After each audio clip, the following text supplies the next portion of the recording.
சிவராத்திரி அப்படின்னு சொன்னாலே பெரிய கோவிலுக்கு தான் போகணும். அங்க போய் வழிபாடு செய்தால்தான் நமக்கு முழு பலன் கிடைக்கும் அப்படின்னு சில பேருக்கு ஒரு எண்ணம் உண்டு. அது முற்றிலும் தவறு. ஒரு சின்ன கோயிலை பார்க்கிறதுக்கு ஆளே கிடையாது. ஒரே ஒரு சிவலிங்கம் மட்டும்தான் இருக்கும்.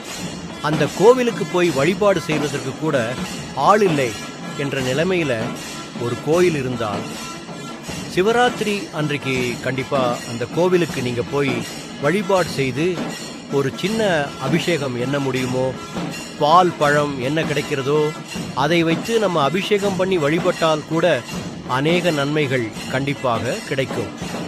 கோயில்ல சின்னது பெருசு அப்படிங்கிற வித்தியாசம் கிடையாது. கவனிப்பாரற்று யாரும் போய் பார்க்க முடியாமல் எளிமையாக இருக்கிற கோயிலில் கூட சிவபெருமான் சாநித்தியமாக தானே இருக்கிறார். சாமி ஒன்றுதான், அவர் எங்கும் நீக்கமர ஒரே போலதான்